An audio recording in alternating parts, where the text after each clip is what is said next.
Bitcoin est la plus grande arnaque de notre siècle. Voilà, c'est dit, c'est posé, c'est affirmé et je vais vous expliquer pourquoi dans cette vidéo.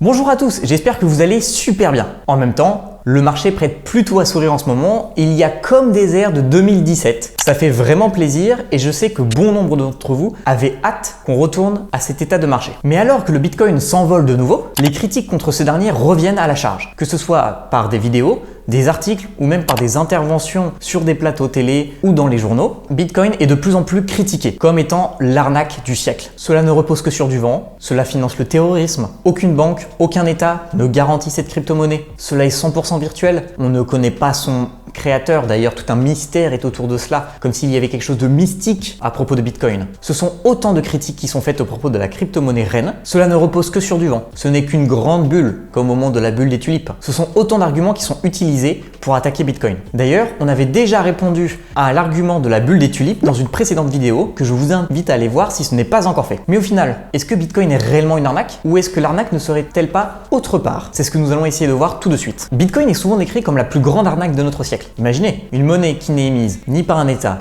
ni par une banque, où son créateur est mystérieux, où tout est 100% virtuel, où il n'y a pas de billets, pas de pièces que l'on peut palper, que l'on peut tenir entre les doigts. Cela semble encore être un délire de geek boutonneux et rien de très sérieux, non? En tout cas, c'est ce qu'essayent de nous faire croire notamment les médias grand public. Les personnes auront plutôt tendance à les croire eux que nous, puisqu'ils font figure d'autorité depuis bien longtemps. Essayons de comprendre les éléments qui peuvent pousser à croire que Bitcoin est une arnaque. Tout d'abord, il y a l'incompréhension du public. On le sait, nous avons peur de l'inconnu et on cherche en permanence à se raccrocher et à donner des explications rationnelles à tout ce que nous ne comprenons pas. Et le souci avec Bitcoin, c'est qu'il n'est pas facile à comprendre. En effet, il faut notamment pour pouvoir l'appréhender, le comprendre réellement, voir plusieurs aspects. Il faut le comprendre sous l'angle technologique, mais aussi financier, économique, politique, philosophique et même historique. Cela demande donc du temps pour comprendre réellement ce qu'est Bitcoin, sur quoi il repose, ce qui fait sa valeur. Et bien souvent, les personnes préfèrent se dire que c'est une arnaque plutôt que de prendre le temps nécessaire à le comprendre. Après, à la décharge du grand public, il ne faut pas aussi oublier que Bitcoin est extrêmement jeune. Bitcoin a fêté ses 12 ans cette année et rien de comparable à Bitcoin n'existait auparavant. C'est donc encore moins facile de pouvoir l'appréhender, le comprendre et forcément tout ce qui est nouveau semble bizarre et dans une ère où le numérique tend à avoir des arnaques de plus en plus sophistiquées, on peut se poser la question de la viabilité d'une telle chose. Dans un deuxième temps, nous avons aussi les États qui ne veulent pas perdre leur pouvoir. Les États ont peur de Bitcoin. Et oui, j'assume mes mots. Mais pour comprendre pourquoi est-ce qu'ils ont peur de Bitcoin, il faut d'abord comprendre comment fonctionnent ces institutions. À votre avis, comment est financé l'État aujourd'hui? Comment finance-t-il nos services publics, nos administrations? Comment peut-il avoir un budget? Vous l'aurez deviné, notamment si vous l'avez l'âge d'en payer, ce sont nos impôts qui permettent ça. Et le problème de Bitcoin, c'est qu'il n'est sous l'égide d'aucun pays ni d'aucune banque. Qu'est-ce que cela implique? Cela implique qu'il serait beaucoup plus compliqué, voire impossible, de récolter un impôt sur cette monnaie. Et qui dit plus d'impôts, dit plus de budget et donc plus de pouvoir pour l'État. Les États ne tiennent donc pas à perdre ce pouvoir qu'ils ont sur la monnaie aujourd'hui. C'est ce qu'on appelle la monnaie régalienne, puisqu'elle est justement frappée et émise par des États, contrôlés par ces derniers, qui permettent d'avoir de l'impôt. Mais on reviendra sur le sujet des monnaies régaliennes dans une autre vidéo, lorsque nous verrons l'histoire de la monnaie, puisque cela est très récent que nous ayons des monnaies qui soient contrôlées par des États, justement. Dans un troisième temps, nous avons aussi les banques qui veulent gagner du temps. Et oui, en plus des États, il y a aussi les banques qui sont anti-Bitcoin. Comprenez bien, Bitcoin est une menace pour leur hégémonie monétaire. Je m'explique. Aujourd'hui, les monnaies, telles que l'euro ou le dollar que nous utilisons au quotidien, sont contrôlées et émises par les banques centrales. C'est elles qui décident quand est-ce qu'il faut réimprimer de la monnaie ou au contraire en détruire, qu'on appelle la création monétaire. C'est elles qui fixent les règles du jeu et qui peuvent les modifier quand elles le veulent. Pour faire simple, comprenez par là que les banques peuvent imprimer à volonté de l'argent lorsqu'elles en ont besoin. C'est d'ailleurs ce qui s'est passé en 2020 avec la pandémie mondiale. Le système financier était au plus mal et donc ils ont décidé d'imprimer de l'argent pour pouvoir renflouer les systèmes financiers et qu'il n'y ait pas de faillite. Cette création monétaire vous permet aussi à tous d'emprunter de l'argent auprès de votre banque. Finalement, quand la banque souscrit vous permet un emprunt, elle fait de la création monétaire. Donc justement, les règles que nous avons aujourd'hui au niveau de la monnaie permet ce qu'on appelle une société qui fonctionne à la dette, qui pousse à la consommation et au surendettement. Si ce sujet vous intéresse, je vous conseille plus globalement la chaîne de Eureka qui vulgarise extrêmement bien l'économie et qui sera plus capable de vous parler de ce sujet que moi. Bitcoin vient à contre-pied de ce système.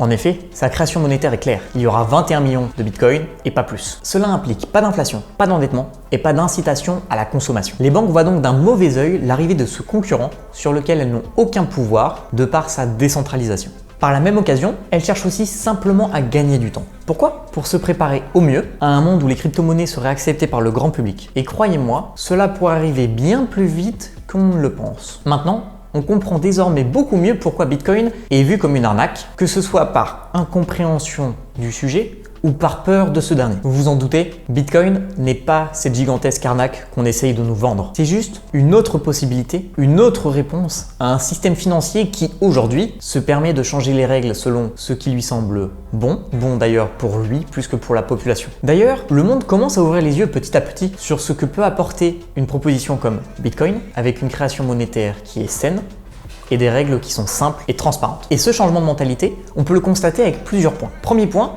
l'arrivée des CBDC. CBDC signifie Central Bank Digital Currency. En français, on peut aussi dire monnaie digitale de banque centrale. Et oui, les banques dont on parlait précédemment ont bien compris qu'elles ne pourraient pas échapper à cette révolution et elles sont donc en train de s'y préparer. Depuis 2019, on assiste au lancement de beaucoup de projets de CBDC et nous avons d'ailleurs en 2020 vu ce mouvement s'amplifier avec beaucoup de pays qui cherchent à être le premier à pouvoir sortir sa monnaie sous forme d'une monnaie digitale, sous forme de CBDC. Et d'ailleurs dans cette course, les Chinois sont très bien partis et on peut peut-être espérer voir en 2021 voir sortir un yuan digital. Alors j'ai dit espérer, je ne sais pas si on peut l'espérer. En tout cas, ce sera très intéressant de suivre comment est-ce qu'ils arrivent à amener ça auprès de la population et quels sont les changements par rapport à la monnaie actuelle. Deuxième point qui montre le changement dans les mentalités, c'est l'arrivée des institutionnels. En effet, aujourd'hui, de plus en plus d'institutionnels rentrent dans le marché de Bitcoin. D'ailleurs, c'est assez comique quand on y pense, non ? D'un côté, on traite Bitcoin de la plus grande arnaque de ce siècle, mais de l'autre, on a les plus gros fonds d'investissement du monde qui commencent à investir dans Bitcoin.